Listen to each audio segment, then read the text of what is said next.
નમસ્કાર દર્શક મિત્રો, ટુ ધી પોઈન્ટ કાર્યક્રમમાં આપનું સ્વાગત છે. હું છું પ્રીતિ. દર્શક મિત્રો, આધુનિક લાઇફસ્ટાઇલના કારણે આપણે મોડર્ન તો થઈ ગયા છીએ. દર મહિને કે દર 6 મહિને આપણે હેલ્થ ચેકઅપ કરાવતા હોઈએ છીએ, પણ આપણે ફૂડ હેબિટ્સના કારણે અને ક્યાંક આ બધી લાઇફસ્ટાઇલના કારણે આપણે ઘણા બધા રોગો અને ઘણી બધી બીમારીઓને આમંત્રણ આપી રહ્યા છીએ. નાની ઉંમરમાં પણ બ્લડ પ્રેશરની બીમારી, ડાયાબિટીસની બીમારી હવે કોઈ નવી વાત નથી રહી. જેમ જેમ કહેવાય ને કે જમાના સાથે પરિવર્તન આવી રહ્યું છે, વિચારો બદલાઈ રહ્યા છે, એમ લોકોની જે શારીરિક તકલીફો હતી, જે માનસિક તકલીફો હતી, એ પણ ક્યાંક બદલાઈ રહી છે. લોકોને અત્યારે ટેન્શન ઘણું બધું હોય છે. વિદ્યાર્થીઓ જે નાની ઉંમરના આપણે કહેતા હોઈએ છીએ કે બાળપણ એ સૌથી સારું હોય છે, પણ વિદ્યાર્થીઓને, બાળકોને પણ નાની ઉંમરમાં ભણતરનું, પરીક્ષાનું, પરિણામનું એટલું બધું ટેન્શન રહેતું જ હોય છે. અને કહેવાય કે અત્યારે તો પરિણામની સિઝન ચાલી રહી છે, બોર્ડનું પરિણામ પણ આવવાની તૈયારી છે, ત્યારે સૌથી વધારે વિદ્યાર્થીઓ ચિંતિત છે. ટેન્શન હોવું અને સાથે સાથે હાઇપર ટેન્શન હોવું ખૂબ જ ગંભીર પ્રકારની બીમારીઓને કદાચ આમંત્રણ આપી શકતું હોય છે. હાઇપર ટેન્શનના કારણે ઘણી બધા ખતરા પણ ઊભા થઈ શકે, બીજી બધી ઘણી બધી શારીરિક તકલીફો પણ થઈ શકે, અને ઘણા બધા લોકોના એવી રીતે કહેવાય છે કે બીજી બધી તકલીફો થવાના કારણે મોત પણ થતા હોય છે. અને એના જ કારણે હાઇપર ટેન્શનના કારણે, બ્લડ પ્રેશરના કારણે લોકોમાં જાગૃતતા આવે, લોકો એની સારવાર કરાવતા થાય. હાઇપર ટેન્શન એટલે કે માનસિક બીમારીઓ પ્રત્યે લોકો જાગૃત થાય, એ પણ એક પ્રકારનો રોગ છે, એ જાણે. એ જ માર્ગદર્શન માટે દર 17મી મેના રોજ વર્લ્ડ હાઇપરટેન્શન ડે મનાવવામાં આવે છે. ખરેખર હાઇપર ટેન્શનના કારણો શું છે, શું લક્ષણો શું છે, અને બ્લડ પ્રેશર થવાની કોનામાં વધુ શક્યતા રહેતી હોય છે, અને એની સારવાર કઈ રીતે કરાવી, આ જ વિષય પર આજે ટુ ધી પોઈન્ટમાં ચર્ચા કરવી છે. અને આ વિષય પર ચર્ચાને આગળ વધારવા અમે આમંત્રિત કર્યા છે ડૉક્ટર ભગીરથ સોલંકી, જેઓ મેડિસિનના પ્રોફેસર છે. ડૉક્ટર ભગીરથ, નમસ્કાર, સ્વાગત છે આપનું આ કાર્યક્રમમાં. અને એની સાથે છે ડૉક્ટર જ્યોતિક ભચેજ, કે જેઓ મનોચિકિત્સક છે. ડૉક્ટર જ્યોતિક, નમસ્કાર, આપનું પણ સ્વાગત છે. ડૉક્ટર ભગીરથ, શું કહેશો કે 17મી મેના રોજ જે વર્લ્ડ હાઇપર ટેન્શન ડે મનાવવામાં આવે છે, ખરેખર હાઇપર ટેન્શન શબ્દ લોકોથી જાણીતો છે કે હા, અમને ટેન્શન છે, લોકો રોજબરોજની જિંદગીમાં આ શબ્દનો ઉપયોગ કરતા પણ હોય છે, પણ હાઇપર ટેન્શન એટલે શું? હાઇપર ટેન્શન એટલે લોહીનું ઊંચું દબાણ. ઓકે. જે આપણે ટેન્શન કહીએ છીએ, ટેન્શન વર્ડને આપણે સ્ટ્રેસ સાથે સાંકળીએ છીએ. આ હાઇપર ટેન્શન એટલે લોહીનું ઊંચું દબાણ, કેમ કે શરીરની અંદર જુદા જુદા ભાગોમાં લોહી પહોંચાડવા માટે અમુક દબાણ તો જરૂરી છે, પરંતુ જ્યારે એ દબાણ થોડું વધારે હોય છે ત્યારે આપણે એને હાઇપરટેન્શન કહીએ છીએ. અને આ હાઇપરટેન્શન, તમે જે હમણાં પ્રસ્તાવનામાં કહ્યું એમ, એક ખતરારૂપ છે સોસાયટી માટે અને વ્યક્તિ માટે, કેમ કે ઘણા બધા હાઇપરટેન્શનના દર્દીઓની સંખ્યા વધતી જાય છે, અને એના કારણે વ્યક્તિગત રીતે પણ વ્યક્તિને ઘણી બધી મુશ્કેલીઓનો સામનો કરવો પડે, અને હાઇપરટેન્શન રિલેટેડ ઘણા કોમ્પ્લિકેશન થઈ શકે, જે કદાચ છેક જો ધ્યાન રાખવામાં ન આવે તો માણસને બહુ ગંભીર પક્ષાઘાતનો હુમલો અથવા તો છેક મોત સુધી પણ લઈ જઈ શકે છે. ઓકે ડૉક્ટર ભગીરથ, એના પાછળના કારણો શું હોઈ શકે? લોહીનું ઊંચું દબાણ જે આપે કહ્યું, ઇટ મીન્સ કે લોહી સાથે સંકળાયેલ કોઈ બીમારી, બ્લડ પ્રેશરની બીમારી જે આપણે કહેતા હોઈએ છીએ, શું બ્લડ પ્રેશર અને હાઇપર ટેન્શનને એકબીજા સાથે સાંકળી શકાય ખરી? હા, બ્લડ પ્રેશર અને હાઇપરટેન્શન એ બંને એક જ વર્ડ છે. હાઇપરટેન્શન એ એક સાયન્ટિફિક ટર્મ છે, બ્લડ પ્રેશર એ આપણે રોજબરોજની વાતચીતમાં કે દર્દીને સમજાવવા માટેનો એક વર્ડ છે. આ લોહીનું ઊંચું દબાણ 95% કેસની અંદર અમે એને પ્રાઇમરી હાઇપરટેન્શન કહીએ છીએ તબીબી ભાષામાં, અને 5-7% કેસની અંદર એને સેકન્ડરી હાઇપરટેન્શન, કે જે કરેક્ટેબલ, કે જે તમે કોઈ કારણ એના જાણી શકો તો આપણે બ્લડ પ્રેશરને નિવારી શકાય. પરંતુ એવા કેસ 5-7% જ હોય છે. બાકીના 95% કેસમાં તબીબી વિજ્ઞાનને પણ હજુ ઘણી બધી થિયરી મૂકી છે કે કેમ બ્લડ પ્રેશર થાય છે.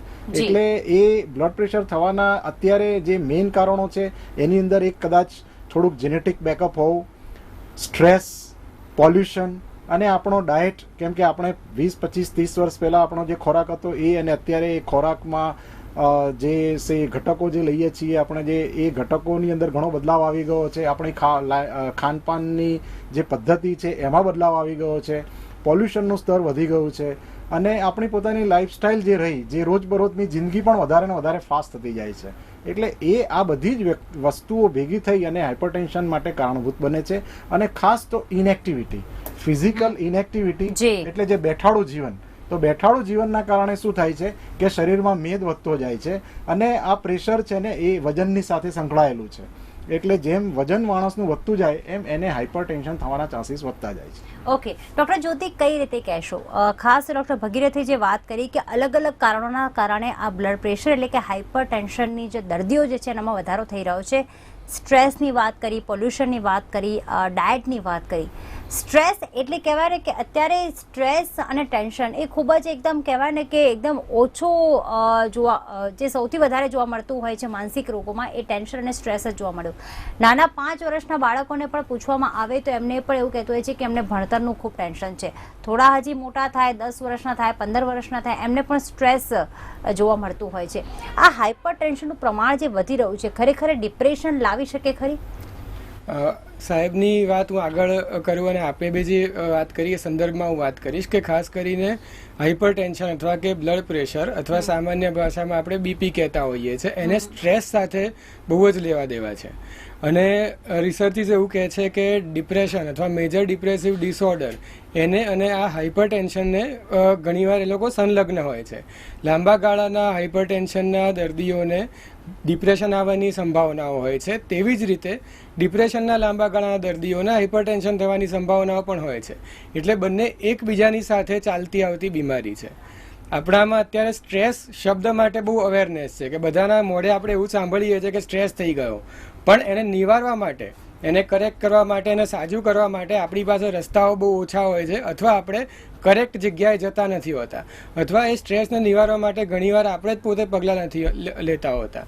પણ જો સ્ટ્રેસ ઓછો થઈ શકે, આ ડિપ્રેશન એક એવી માનસિક બીમારી છે જે સાજી થઈ શકે એવી છે. મેજર ડિપ્રેસિવ ડિસઓર્ડરની તમામ જાતની દવાઓ, કાઉન્સેલિંગની સાયકોથેરાપીઓ અવેલેબલ હોય છે, અને તમે એને એક્સપર્ટની સલાહ તમે લો તો ડિપ્રેશન અથવા મેજર ડિપ્રેસિવ ડિસઓર્ડર આપણે મટાડી શકીએ અને લાંબા ગાળે એની હાઇપરટેન્શન પરની અસરો આપણે ઓછી કરી શકીએ. પણ ડૉક્ટર જ્યોતિક, લોકોને ખબર હોય છે ખરી કે અમે ડિપ્રેશનના દર્દી છીએ અથવા ડિપ્રેશનથી પીડાઈ રહ્યા છીએ. આજે હાઇપર ટેન્શનના દર્દી કદાચ બ્લડ પ્રેશર ચેક કરવામાં આવે તો એમનો બીપી લો થતું હોય અથવા હાઈ થતું હોય ને એમને દવાઓ કે પછી થોડી ખોરાકમાં પરેજી કહેવામાં આવે તો એને નિવારી શકાય છે. પણ ડિપ્રેશનમાં દર્દી હોય અને એને હાઇપર ટેન્શનમાં કન્વર્ટ થાય, પણ એ ન થાય એના માટે લોકોમાં એ અવેરનેસ હોવી જરૂરી છે કે ખરેખર એને પોતાને ખબર હોય કે એને દર્દી છે ખરી. લોકોમાં એટલી અવેરનેસ છે કે ડિપ્રેશનના દર્દી છે કે નહીં એમને ખ્યાલ આવી શકે? આ બહુ મહત્વનો મુદ્દો છે કે આપણે તાવ આમ હાથ પકડીને જાણી લઈએ કે આ વ્યક્તિનું શરીર ગરમ છે એટલે તાવ હશે, પણ માનસિક રોગોમાં એવું નથી. માનસિક રોગોમાં એના વ્યક્તિના વર્તન, વ્યવહાર, એના ચહેરાના હાવભાવ, એની રોજબરોજની ક્રિયાઓ, જો એનું નિરીક્ષણ રાખવામાં આવે તો આપણે જાણી શકીએ કે વ્યક્તિ ડિપ્રેશનમાં છે કે નહીં. હવે એ જવાબદારી ઘણીવાર વ્યક્તિને પોતાને પણ ખ્યાલ નથી હોતો. આપની વાત સાચી છે. તો એના જે સગા સંબંધી હોય કે ભાઈ જાણે પહેલાં વાત કરતા હોય એના કરતાં ઓછું વાત કરવા માંડે, અથવા એનું મન પહેલાં કરતાં ઉદાસ રહેવા માંડે, જે પ્રવૃત્તિઓ પહેલાં કરતા હોય એ અચાનકથી એ બંધ કરી દે, વિના કારણ આળસ અથવા થાક લાગવા માંડે, ઊંઘ કે ભૂખ વધી જવી અથવા ઘટી જવી, અથવા યાદશક્તિના ફેરફારો, કોઈ પણ ક્રિયાઓમાં ધ્યાન આપવાની ઉણપ રહેવી, તો આ બધા એવા લક્ષણો છે જે જનરલી પૂછપરછથી અથવા સામાન્ય રીતે તમારી સાથે કોઈ વ્યક્તિ રહેતું હોય તો તમે માત્ર ઓબ્ઝર્વેશનથી ઓળખી શકો. અને જો આપણે ઓળખી શકીએ છીએ તો આપણે એના પ્રોપર જગ્યાએ એની સારવાર પણ લેવી જરૂરી બને. તમે બ્લડ પ્રેશરની અથવા હાઇપરટેન્શનની જે તે ડૉક્ટર સાહેબ પાસે સારવાર લેતા હો, એને તમે આ વસ્તુ પર ધ્યાન દોરી શકો તો એ તમને યોગ્ય વ્યક્તિ પર રેફર કરી શકે. ઓકે ડૉક્ટર ભગીરથ, જે પ્રમાણે વાત કરી કે ડિપ્રેશનની વાત કરી કે લોકોને ખ્યાલ જ નથી હોતો કે એ પોતે દર્દી છે.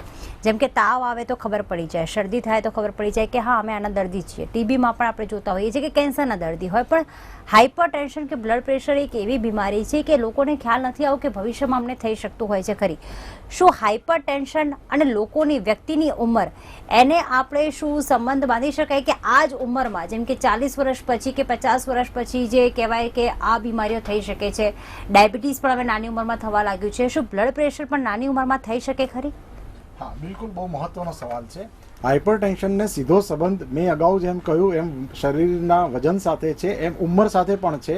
જો તમે 40, 50, 60, 70 એમ અલગ અલગ ઉંમરની વ્યક્તિઓને લો તો જેમ ઉંમર વધતી જાય એમ હાઇપરટેન્શન હોવાના ચાન્સીસ વધતા જાય છે. બરાબર, એટલે આ ઉંમરની સાથે પણ સંકળાયેલો રોગ છે. પરંતુ તમે જેમ કીધું એમ અત્યારે નાની ઉંમરમાં એટલે કે 30માં કે 20માં લોકો હોય ત્યારે પણ હાઇપરટેન્શન જોવા મળે છે. અને એ બાબત આપણે અગાઉ વાત કરી ચૂક્યા કે એની અંદર કદાચ એની ખાનપાન, લાઇફસ્ટાઇલ, એના ડાયટ એ બધાના કારણે કદાચ એના કોઈ લક્ષણો હોય છે ખરી? કદાચ એવા કોઈ લક્ષણો ઉંમર પહેલાથી દેખાવા માંડે કે પરસેવો વધુ થતું હોય કે બીજી કોઈ એવા ચિહ્નો દેખાતો હોય જેના કારણે ખ્યાલ આવી શકે કદાચ અમને ભવિષ્યમાં બ્લડ પ્રેશરની તકલીફ થઈ શકે છે? હા, હાઇપરટેન્શન એના ચિહ્નો હોઈ શકે છે. માથામાં દુખાવો થવો, બેચેની રહેવી, ગભરામણ થવી કે છાતીમાં મૂંઝવણ થવી, એ પ્રકારની જે સામાન્ય લાગતી જે ચિહ્નો છે એવા ચિહ્નો હોઈ શકે. પરંતુ અહીંયા આપણે એ વસ્તુ ખાસ યાદ રાખવી જોઈએ કે hypertension is a silent killer. આ જેટલા નોન કોમ્યુનિકેબલ ડિસીઝ કે આપણે જે કોમ્યુનિકેબલ ડિસીઝ એટલે કે પાણીથી થતા હોય કે કોઈ જંતુથી થતા હોય, આ નોન કોમ્યુનિકેબલ ડિસીઝ છે જેમાં આપણે પાણી જંતુને એને કંઈ આપણે એની સાથે સાંકળી શકતા નથી. એ બ્લડ પ્રેશર છે, ડાયાબિટીસ છે, હાર્ટ પ્રોબ્લેમ છે, કેન્સર છે, આ બધાની અંદર શું છે, દે આર સાયલન્ટ કિલર. એટલે અમુક ઉંમર પછી એનું ચેકઅપ કરાવવું અગત્યનું છે, કેમ કે ચિહ્ન ના પણ હોય અને બ્લડ પ્રેશર થોડુંક વધારે પણ રહેતું હોય, એવું પણ શક્ય છે.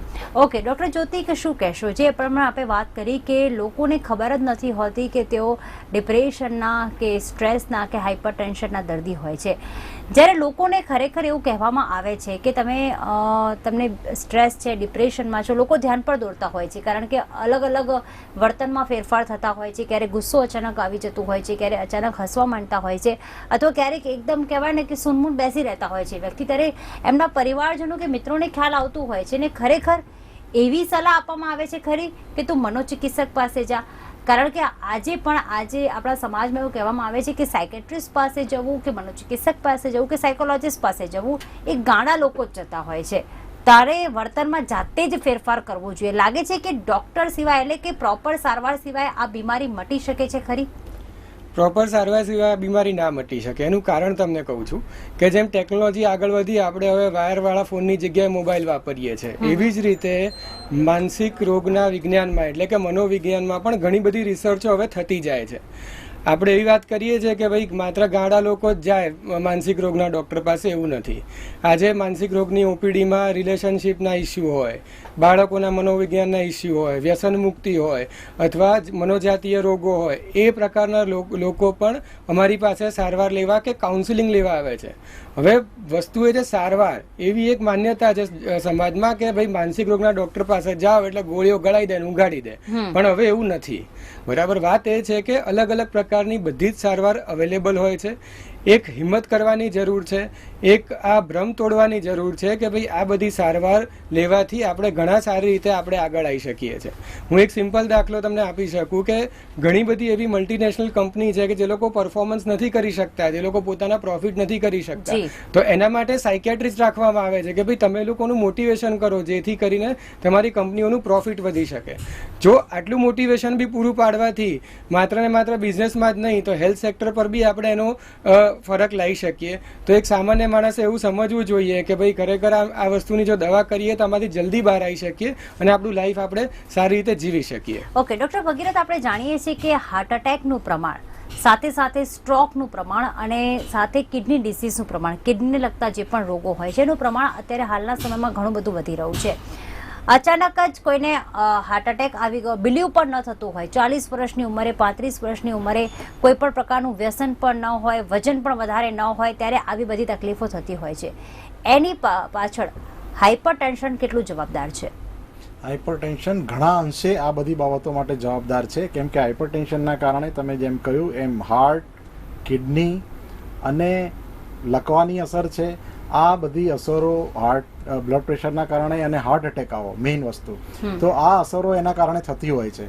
એ ઉપરાંત જે કોલેસ્ટ્રોલનો જે ઇસ્યુ છે, લિપિડ્સ, એ લિપિડ્સ પણ આમાં અગત્યનો ભાગ ભજવે છે. અને આ લિપિડ્સ છે ને, લિપિડ્સ જ્યારે શરીરની જે નળીઓમાં જ્યારે જામે છે તો એના કારણે પાછું બ્લડ પ્રેશર પણ ઊભું થાય છે. એટલે આ એક વિષ ચક્ર છે કે હાઇપરટેન્શન થાય એટલે હાઇપરટેન્શનના કારણે જે લોહીની નળીઓ છે એમાં એક પ્રકારનો સ્ટ્રેસ ઊભો થાય અને ત્યાં આગળ જે ખોરાકમાં જે લિપિડના જે કણો, કોલેસ્ટ્રોલના જે કણો છે એ જામી અને નળીઓને સાંકળી કરે અને હાર્ટ એટેક તરફ દર્દીને લઈ જાય. એટલે આ બધા સાયલન્ટ કિલર છે, એકબીજાની સાથે સંકળાયેલા છે. ઓકે, ખાસ બ્લડ પ્રેશરની બીમારી આવે જ નહીં અથવા હાઇપરટેન્શનનું કોઈ દર્દી થાય જ નહીં, એના માટે કઈ કઈ બાબતોનું ધ્યાન રાખવું જોઈએ, એના માટે આપનું શું કહેવું છે? શું દવાઓ રેગ્યુલર લેવી જોઈએ કે પછી ખોરાકમાં પણ પરેજી રાખવી એટલી જ જરૂરી છે? આપના પ્રશ્નને હું બે ભાગમાં વહેંચી દઈશ. એક કે જે લોકોને ઓલરેડી આપણે બ્લડ પ્રેશરનું નિદાન કર્યું છે, તો જે લોકોને બ્લડ પ્રેશરનું નિદાન કર્યું છે એ લોકોએ પિરિયોડિક ચેકઅપ કરાવવું જોઈએ, ડૉક્ટરની સલાહ મુજબ દવા લેવી જોઈએ અને ડૉક્ટરની સલાહ મુજબનો ખોરાક લેવો જોઈએ અને એ પ્રમાણેની એક્સરસાઇઝ કરીને પોતાનું વજનને જાળવી રાખવું જોઈએ. એ જે લોકોને બ્લડ પ્રેશર ડાયગ્નોઝ થયું છે એ. હવે આપણે વાત કરીએ પ્રિવેન્શનની કે આપણે બ્લડ પ્રેશર ન થાય એના માટે શું કરવું? તો એના માટે બે પ્રકારની વ્યક્તિઓનો સમૂહ આપણે ગણી શકીએ. એક કે જેને બ્લડ પ્રેશર થયું છે એના ફર્સ્ટ ડિગ્રી રિલેટિવ, કેમ કે એ લોકોને એ થવાની શક્યતા વધારે રહે છે. અને બીજું આમ જનતા કે જેમાં કોઈ એના ફાધરને કે મધરને કે બ્રધરને કોઈને કંઈ તકલીફ નથી, તો એ લોકોએ શું કરવું જોઈએ કે 30 કે 40 ની ઉંમર થાય એટલે પિરિયોડિક ચેકઅપ કરાવવું જોઈએ, બ્લડ પ્રેશર ચેકઅપ કરાવતા રહેવું જોઈએ, પોતાનો ડાયટ સંતુલિત રાખવો જોઈએ, જેમાં lot of fruit, vegetable, fibres એટલે કે ફળો, શાકભાજી અને રેસાવાળો ખોરાક, પાણી વધારે પ્રમાણમાં પીવું જોઈએ, બરાબર છે, પુષ્કળ પ્રમાણમાં પાણી પીવું જોઈએ. અનલેસ કે તમને ડૉક્ટરે કહ્યું હોય કે તમારી આ તકલીફ છે એના કારણે ના પીવો તો વસ્તુ અલગ છે. બાકી જનરલી પાણી વધારે પીવું જોઈએ. પોતાના શરીરનું વજન છે એને જાળવી રાખવું જોઈએ, જેથી કરીને વજનની અંદર અચાનક કોઈ અણધાર્યો વધારો ના થાય. અને પોતાની ફિટનેસ જાળવી રાખવા માટે એક્સરસાઇઝ કરવી જોઈએ, જેથી કરીને પોતાનું ફિટનેસનું લેવલ જળવાઈ રહે.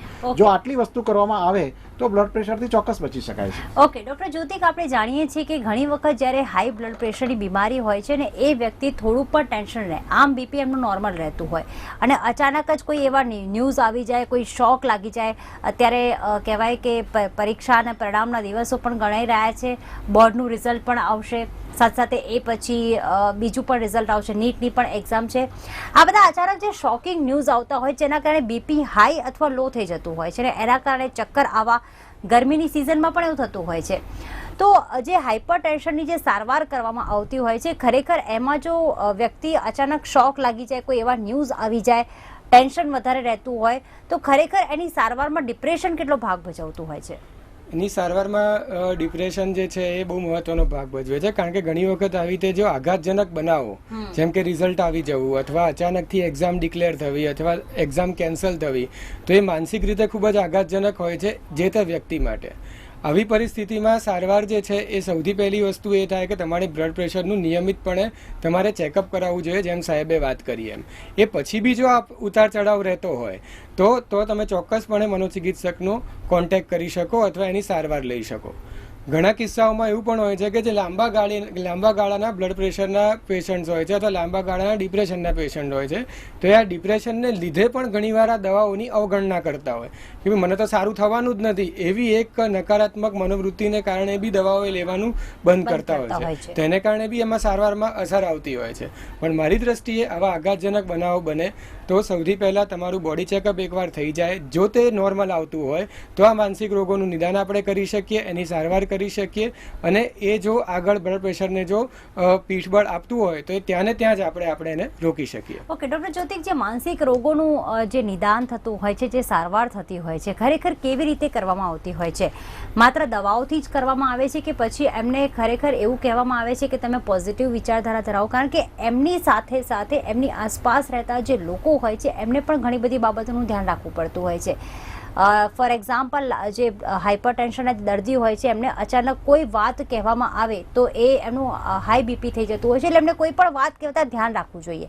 તો વ્યક્તિની સાથે સાથે શું મિત્રો અને તેમના જે સ્વજનો હોય છે, જે ઘરમાં પરિવારના સભ્યો જે સાથે રહેતા હોય છે, શું એમને પણ કેટલી બાબતો સમજાવવામાં આવે છે ખરી?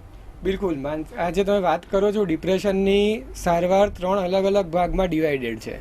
સૌથી પહેલી વસ્તુ અમે લોકો એ કરતા હોઈએ છીએ કે ભાઈ ડિપ્રેશનના લક્ષણ બહુ વધારે હોય કે માનસિક ગભરાટ વધારે હોય કે મૂડ એકદમ ઉદાસ રહેતો હોય તો એને માટે શરૂઆતના 1 કે 2 અઠવાડિયામાં આપણે એનો મૂડ અપલિફ્ટ કરીએ, એટલે મૂડ સારો થાય, ગભરાટને બધું જતું રહે, તો એ સૌથી પ્રથમ તબક્કાની સારવાર હોય છે. એની સાથે સાથે બીજી 2 સારવારો પેરેલલ ચાલતી હોય છે. એક સારવાર એ હોય છે કે દર્દીએ કે વ્યક્તિએ પોતે આ ડિપ્રેશનમાંથી બહાર આવવા માટે શું કરવાનું, જેમ કે પોતાની વાત વ્યક્ત કરવાની વાત આવે છે, પોતાના વિચારો લખવાની વાત આવે છે, પોતે રિલેક્સેશન એક્સરસાઇઝીસ કરી શકે, પોતાને મનગમતી પ્રવૃત્તિઓ કરી શકે. એ વ્યક્તિએ પોતે શું કરવું ડિપ્રેશનમાંથી બહાર આવવા એની વાત આવે છે. અને ત્રીજું બહુ જ મહત્વનું પાસું એ હોય છે જે ફેમિલી મેમ્બર્સ અથવા મિત્રોએ આમાં શું કરવું. તો અમે મિત્રોને અથવા ફેમિલી મેમ્બરને એવી સલાહ આપતા હોઈએ છીએ કે ખરેખર આ વ્યક્તિ ડિપ્રેશનમાં છે તો બને ત્યાં લગી એના ડિપ્રેશન વિશે બહુ પૂછપરછ ન કરવી, અથવા એને ખરેખર એવા નકારાત્મક વિચારો આવે છે કે નહીં એને બહુ ઊંડાણપૂર્વક એનાલિસિસ ન કરવું, અથવા વારંવાર એને એવા નિવેદનો ન કરવા કે ભાઈ તને તો ડિપ્રેશન થઈ ગયું છે, તું અમારી હાજો જ નહીં થઈ જાય. એટલે એવી બધી વાતોથી અમે એને દૂર રાખીએ છીએ. એટ ધ સેમ ટાઈમ હવે મિત્રો અને ફેમિલીને એવું અમે વાત કરીએ છીએ કે તમે એને એવી રીતે સપોર્ટ કરો કે એની દવા નિયમિત લે, પ્લસ એને જે પણ એને સાયકોથેરાપી કે કાઉન્સિલિંગમાં સલાહ આપેલી હોય એ નિયમિતપણે એ ફોલો કરે, જેથી કરીને એક કમ્પ્લીટ એક હોલિસ્ટિક ડિપ્રેશનની મેનેજમેન્ટની આખી થેરાપી થઈ શકે. ઓકે ડૉક્ટર ભગીરથ, આપણે જાણીએ છીએ કે ઘણા બધા દર્દીઓ એવા હોય છે, વ્યક્તિઓ એવા હોય છે કે ખાસ કરીને સ્ત્રીઓની વાત કરીએ કે પહેલાં એમને હાઈપર ટેન્શન કે બ્લડ પ્રેશરની બીમારી બિલકુલ ન હોય, પણ જ્યારે ડ્યુરિંગ ધ પ્રેગ્નન્સી, જ્યારે પ્રેગ્નન્ટ થતી હોય છે ત્યારે બ્લડ પ્રેશર હાઈ લેવું કે લો રહેવું, એવું ઘણી બધી સામાન્ય બાબતો થતી હોય છે. અને ડિલિવરી પછી પણ કદાચ બીપીની તકલીફ રહી જતી હોય છે. તો એની પાછળનું મૂળ કારણ શું હોય છે કે પહેલાં હાઈપર ટેન્શનની કોઈ તકલીફ ન હોય અને આફ્ટર પ્રેગ્નન્સી એમને હાઈપર ટેન્શનની તકલીફ થઈ જાય? આની અંદર બે વસ્તુ છે કે અત્યારે મોડા લગ્નો અને એ બધાના કારણે પ્રેગ્નન્સી પણ લેટ થતી હોય છે. એટલે જેમ મેં અગાઉ કહ્યું કે આ સાયલેન્ટ કિલર છે, એટલે આપણે એને ચેક કરાવતા રહેવું પડે. એટલે જ્યારે કોઈક સ્ત્રી પ્રેગ્નન્ટ થાય છે ત્યારે કદાચ એને ઓલરેડી પહેલેથી બ્લડ પ્રેશર હશે. ઓકે, બરાબર છે, એ પણ એક શક્યતા રહેલી છે. અને બીજી એક શક્યતા જે હાઇપરટેન્શનનો એક સબટાઇપ છે એ છે પ્રેગ્નન્સી ઇન્ડ્યુસ હાઇપરટેન્શન. એટલે કે જે પ્રેગ્નન્સીની અંદર 20 વીક કે 24 વીક એટલે મીન્સ કે ફર્સ્ટ ટ્રાઇમેસ્ટર પૂરું થયા પછી જે બ્લડ પ્રેશરનું નિદાન થતું હોય છે એ, પરંતુ એમાં કેવું હોય છે કે બ્લડ પ્રેશર શરૂઆતના જ્યારે પહેલા 1 કે 1.5 મહિનો હોય ત્યારે નોર્મલ હોય છે અને આ બ્લડ પ્રેશર પછી જ વધતું હોય છે. એટલે અમે એને એ રીતે જજ કરતા હોઈએ છીએ કે જો શરૂઆતથી જ બ્લડ પ્રેશર હોય તો અમે એમ માનીએ કે આ બેનને પ્રેગ્નન્ટ થયા પહેલાં પણ બ્લડ પ્રેશર રહેતું જ હશે, પરંતુ ઇટ વોઝ અનડાયગ્નોઝ, એ ડાયગ્નોસિસ નહોતું થયું અને અત્યારે થયું છે. અને આ બીજો જે મેં કહ્યું પ્રેગ્નન્સી ઇન્ડ્યુસ હાઇપરટેન્શન, જે પ્યોરલી પ્રેગ્નન્ટ પેશન્ટના અમુક કોમ્પોનન્ટ એમ 1-8% પણ ઓછા લોકોમાં એવું થતું હોય છે. અને જે જ્યારે પ્રેગ્નન્સી એટલે એની પ્રેગ્નન્સીનું સંપૂર્ણપણે મોનિટરિંગ નિષ્ણાત ડૉક્ટર દ્વારા કરવામાં આવે, ડિલિવરી પણ નિષ્ણાત ડૉક્ટર દ્વારા કરવામાં આવે અને પ્રેગ્નન્સી પછી એ બ્લડ પ્રેશર ગાયબ થઈ જતું હોય છે. પરંતુ અમુક કિસ્સાઓમાં એ લોકો જ્યારે 40-45ની ઉંમરે થાય ત્યારે પણ એ બ્લડ પ્રેશર પાછું જોવા મળતું હોય છે. એટલે બહુ કોમ્પ્લેક્સ રિલેશનશિપ છે. ઓકે ડૉક્ટર ભગીરથ, આપણે જોઈએ છીએ કે ઘણા કિસ્સામાં એવું છે કે કેટલાકનું બ્લડ પ્રેશર લો રહેતું હોય અને કેટલાકનું એકદમ હાઈ રહેતું હોય. તો કયા વ્યક્તિને લો રહેતું હોય છે અને કયા વ્યક્તિને હાઈ રહેતું હોય છે? જેમ કે જેનેટિક પ્રોબ્લેમ છે, પરિવારમાં કોઈ સભ્યને બીપીની તકલીફ છે અને કદાચ ભવિષ્યમાં પણ બીજાને આવી શકતી હોય છે, કોઈનું વજન વધારે છે, તો શેમાં કયા વ્યક્તિમાં લો રહેતું હોય છે અને કયા વ્યક્તિમાં હાઈ રહેતું હોય છે? સર્વપ્રથમ આપને જણાવું કે લો બ્લડ પ્રેશર એ એક ટર્મિનોલોજી જે સમાજમાં વ્યાપ્ત છે. એ મેડિકલ સાયન્સની અંદર લો બ્લડ પ્રેશર જેવી કોઈ ટર્મિનોલોજી નથી. બ્લડ પ્રેશર નોર્મલ હોય છે અથવા વધારે હોય છે. લો બ્લડ પ્રેશર ક્યારે થતું હોય કે જ્યારે બ્લડ પ્રેશરના દર્દીઓ ડોક્ટરની સલાહ વગર અથવા તો ભૂલથી એકની જગ્યાએ ડબલ ગોળી લઈ લે તો એમનું બ્લડ પ્રેશર લો થઈ શકે છે, પહેલી વસ્તુ. બીજી વસ્તુ કે જ્યારે ઘણો લાંબા સમય સુધી તમે પાણી કે ના લીધું હોય અથવા તો આવી ઉનાળાની સિઝન હોય કે જેની અંદર શરીરની અંદર પાણી ઓછું રહેવાની સમસ્યા સર્જાતી હોય. અને ત્રીજું કે ઝાડા કે ઉલટી એવી કંઈ તકલીફ થતું હોય જેમાં શરીરમાંથી ઘણું બધું પાણી વહી જતું હોય, એવા સંજોગોમાં બ્લડ પ્રેશર લો રહેતું હોય છે. એટલે આમ સમાજની અંદર જે હાલતા ચાલતા જે વ્યક્તિઓ હોય એમાં લો બ્લડ પ્રેશર હોવું એ એક મિથ છે. એવું કંઈ લો બ્લડ પ્રેશર જેવું હોતું નથી.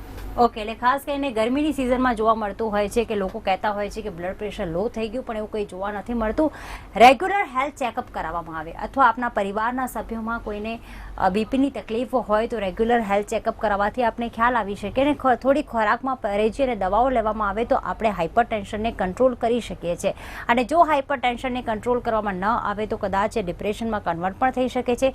સાથે સાથે કિડનીને લગતા રોગો હોય છે, હાર્ટ એટેકનું પ્રમાણ હોય છે, એ પણ થઈ શકતું હોય છે. એટલે કે જે લોકો આ વ્યસ્ત જીવનના કારણે પોતાનું જે સમય છે એ કદાચ કસરત માટે નથી ફાળવી શકતા, ડૉક્ટર્સ પાસે નિયમિત હેલ્થ ચેકઅપ કરવા નથી ફાળવી શકતા, એમને ભવિષ્યમાં બીપીની અને હાઈપર ટેન્શનની તકલીફ રહેવાની પૂરેપૂરી શક્યતા રહેતી હોય છે. એટલે ખાસ કરીને 17 મેની 17મી તારીખ એટલા માટે જ મનાવવામાં આવે છે કે લોકો જાગૃત થાય, લોકોને એવું થાય કે હા બીપીની તકલીફ ખૂબ જ ઘાતક પણ નીવડી શકે છે. એટલે આજે આપણે જાગૃત થઈએ અને નિયમિત હેલ્થ ચેકઅપ કરાવતા થઈએ. ખૂબ ખૂબ ધન્યવાદ ડૉક્ટર જ્યોતિક અને ડૉક્ટર ભગીરથ ચર્ચામાં ભાગ લેવા બદલ. Thank you very much for coming. તો અત્યારે બસ આટલું જ. ફરી મળીશું ટુ ધી પોઈન્ટ મેકના આ વિષય સાથે. ત્યાં સુધી રજા આપશો. નમસ્કાર.